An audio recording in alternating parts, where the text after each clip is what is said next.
স্বপ্ন এমন একটা জিনিস যেটা আমরা প্রত্যেকটা মানুষই দেখি। স্বপ্ন এমন হওয়া উচিত যেটা আপনার সাধ্যের মধ্যে, সাধ্যের বাহিরে গিয়ে কোনো স্বপ্ন দেখবেন না। তাহলে কিন্তু আপনার বর্তমানের সুখ শান্তি সব কিছুই নষ্ট হয়ে যাবে, এমনকি মনের প্রশান্তিও। সো যাই হোক, আজকে আমি অনেক দিন পর একটা লং ভিডিও শেয়ার করছি আপনাদের সাথে।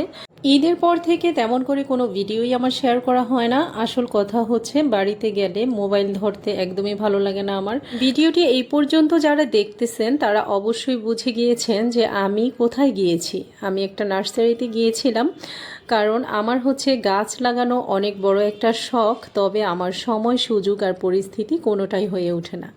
কারণ আমি আগে যেই বাসায় ছিলাম সেই বাসাতে কোনো ব্যালকনি ছিল না, যার কারণে হচ্ছে আমার গাছ লাগানোর যে শখটা সেই শখটার হয়ে ওঠেনি। তো যাই হোক, এখন যে নতুন বাসায় উঠেছি সেই বাসায় হচ্ছে বেলকনি আছে, সেজন্য হচ্ছে আমি এই বাসায় হচ্ছে কয়েকটা গাছ লাগাবো প্ল্যান করেছি। গাছটা আসলে ঈদের আগেই লাগানো হতো, তবে হচ্ছে আমরা যে বাড়িতে যাব সেজন্য বাড়িতে চলে গেলে গাছের যে একটা পরিচর্যা পানি দেওয়া সেটা আর হবে না, কারণ আমরা বাড়িতে কিছুদিন থাকবো, সেজন্য হচ্ছে গাছগুলো নষ্টও হয়ে যেতে পারে। সেজন্য হচ্ছে ঈদের সব ঝামেলা শেষ করে এখন হচ্ছে গাছগুলো লাগাবো। তো আমি প্রথমেই একটা নার্সারিতে গিয়েছি, ওইখানে আমি যেই গাছগুলো চাচ্ছিলাম সেটা পাচ্ছিলাম না, সেজন্য হচ্ছে আরেকটা নার্সারিতে এসেছি। তো ওই নার্সারিটা এসে দেখলাম যে বন্ধ ছিল, তো সেজন্য আমরা প্রথমে যে নার্সারিতে গিয়েছি সেইটাতেই হচ্ছে চলে গেলাম। আমার প্ল্যান হচ্ছে আমি প্রথমে একটা দুইটা গাছ নিব, যদি হচ্ছে ওই গাছগুলো ভালো করে হয় দেন হচ্ছে আমি আরও কিছু গাছ লাগাবো, সেটাই হচ্ছে আমার প্ল্যান। যদি একসাথে সবগুলো লাগিয়ে দেই, তারপর যদি গাছ একটাও না টিকে তখন কিন্তু খুব খারাপ লাগবে। আর তাছাড়া আমার তেমন কোনো অভিজ্ঞতাও নেই, তো সেই জন্য আমি ভাবলাম যে প্রথমে আমি একটা কিংবা দুটো গাছ নিব।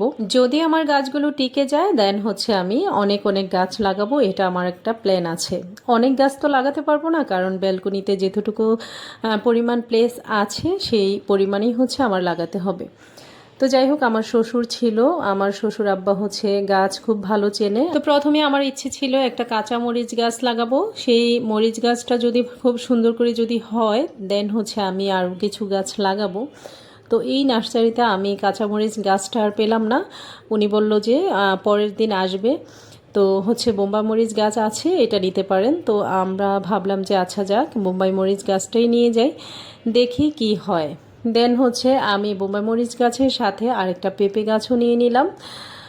তো আসলে নিজে যে বেলকনি কিংবা ছাদে নিজের হাতে লাগানো গাছ থেকে সবজি ফল যেটাই হোক না কেন, আমার এটার অনেক বড় শখ যে আমি নিজের হাতে করব। সেটা হচ্ছে খাওয়াটা পরের কথা, গাছের মধ্যে যে ফল সবজি যেটাই হোক ধরে, এটা আমার কাছে খুব ভালো লাগে। তো আমার হচ্ছে এইটাই চিন্তা ভাবনা। তো যাই হোক, দেখা যাক কি হয়। পরের দিন গাছগুলো আমরা মাটি এনে দেন হচ্ছে আমার শ্বশুর লাগিয়ে দিয়েছে। সেই ভিডিওটা আগামীকাল শেয়ার করব। আজকের মতো এখানেই বিদায় নিচ্ছি। আল্লাহ হাফেজ।